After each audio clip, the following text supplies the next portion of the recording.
Welcome back. As part of the Levelling Up programme, funding for the arts is being redistributed across England. Last month, Arts Council England announced that it was cutting £50 million a year from arts organisations in London and diverting the money to regional companies. Overnight, some organisations, including the English National Opera and the Donmar Warehouse Theatre, have lost 100% of their guaranteed funding. Dr. Harry Brunges, who chairs the English National Opera, told me that it would be hard for the ENO to continue in its current form. Does this effectively bring the curtain down on the English National Opera? It will bring the curtain down on English National Opera at its home, the London Coliseum. It's been our home for 55 years, and as a company, we are approaching our centenary. So there's not been a more dramatic or operatic dramatic moment in the history of the company. Since the decision, organisations including the Actors Union Equity, the Musicians Union and BECTU, the Broadcasting, Entertainment, Communications and Theatre Union, have staged a protest outside the Department of Culture, Media and Sport. Actor Julia Stevenson called it an agenda of cultural vandalism. And this week on Thursday, the Chief Executive Officer of Arts Council England, Darren Henley, will answer questions about the funding at the DCMS Select Committee in Parliament. The redistribution is designed to bring cultural opportunities to places that have been underfunded in the past. 276 organisations that have never before had funding will now receive grants. Stefan Kyriazis, the arts editor of Express Online, joins me now. As you look around the London scene, can you see any justification for removing money from London stages? No one ever wants to see money taken away, clearly, from the arts, so this is never a good thing. But I think there's a sense that sometimes London is very established and content in what it has, and perhaps takes audiences a little bit for granted, or there's a little bit of a sense that sometimes there's an echo chamber, that the people that put on the shows are producing the things that they are interested in, and only watched by a small amount of people that are also already interested in that. I don't know that things are always translating. Of course, we want things to be exploring new themes, exploring contemporary themes, but I've seen too many shows either that just simply didn't work, that felt self-indulgent, or that were not selling tickets, crucially, not selling tickets. But they were funded by the taxpayer. From one organisation that has had some of its funding removed, yes. On the other hand, I think you've been to see a play recently that did justify its audience. Absolutely. Fascinating play. Tell me about it. It's wonderful. It's very much about everything that our modern world as well, which is as it should be. Best of Enemies. It's about 1968. Gore Vidal, the incredible left-wing intellectual, and an opposition on a TV. It was about the American presidential campaigns, and it was the first time that TV news actually presented opinions and revelled in contrasting. So they verbatim recreate the debates on TV. They are deliciously vicious, but they're very much about the change in how we consume the news, how we present political debate, how we present debate at all. Gore Vidal on the left of the argument, and William F. Buckley Jr., and they did indeed trade insults. For people who want to see this, you can see some of this stuff online. I mean, you can see the original debates online. And it translates well to the stage, does it? Fantastically well. Number one, it's entertaining. So you are having a high old time, and they are absolutely hilarious, some of their exchanges. But it's deeply thoughtful, thought-provoking. It's very important. It reflects absolutely what is happening now, the way that we consume things. And it was at a time of huge social unrest as well.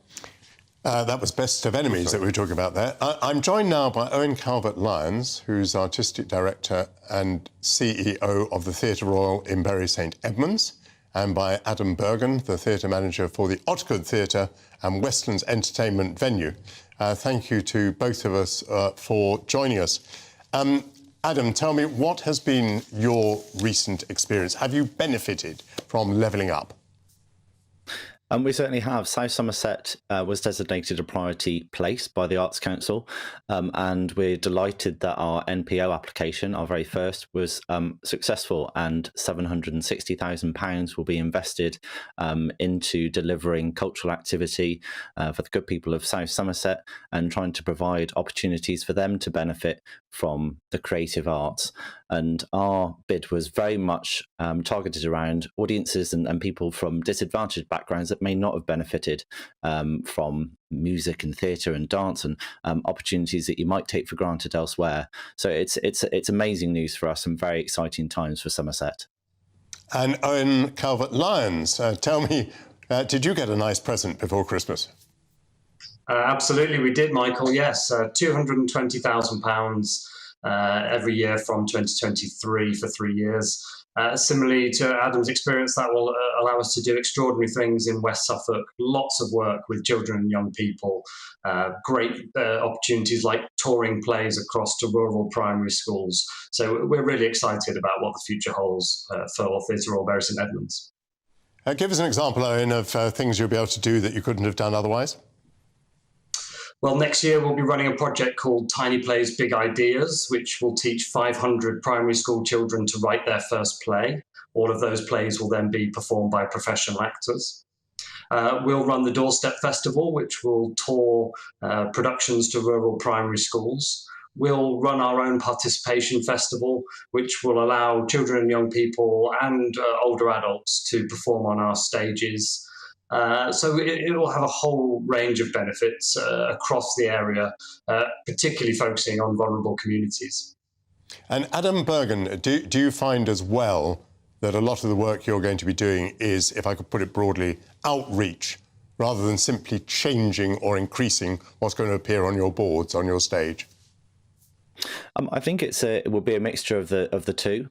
We've developed a partnership and announced that recently with Bournemouth Symphony Orchestra, and you're absolutely right. Part of that is about providing access for schools concerts or kind of going into rural villages and making sure that there is access there. But it will also very much help develop what's on our stage. And part of our programme also was about commissioning work. So it's about telling the stories from Somerset. It's about making sure that the work is relevant to our audiences and that the amazing kind of folklore and stories of Somerset are told as well. So really exciting across the board, I think. So, Adam Bergen, why do you think it is that Juliet Stevenson can describe what's happening as cultural vandalism?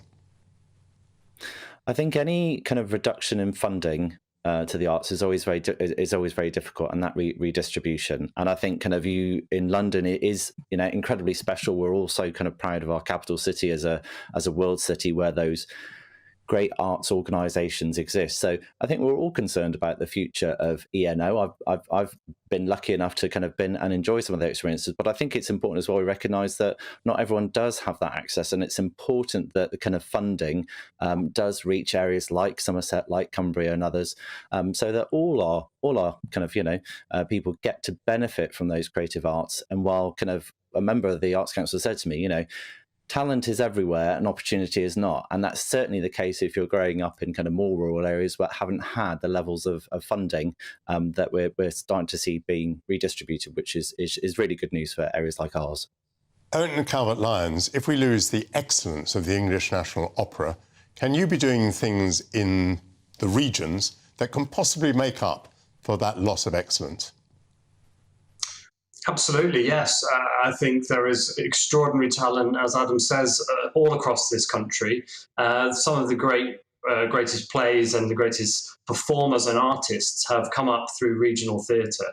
So it's a vital part of the cultural economy. As Adam also says, none of us want to see organisations lose their funding. So none of us will take any pleasure in those London organisations not receiving funding. But it would be crazy for us to imagine that great art only happens in our capital. Absolutely. Stefan, listening to that, I don't need a lot of persuading that giving money to regional theatres is a good idea. What I noticed in the press release, though, was that there was an enormous number of organisations that was receiving extra money, therefore very, very thinly spread. And I wondered whether all of the organisations were going to be as excellent as the two theatres we've just been talking about and to. I mean, I think everybody would be happy with any money is better than no money, wherever it may go. I know I'm from Southampton, for example, which has benefited again with the Mayflower Studios. And again, what the gentlemen are talking about is a lot of programmes for young people, for encouraging people to be trained. Everybody would always want more money. That's absolutely without a doubt.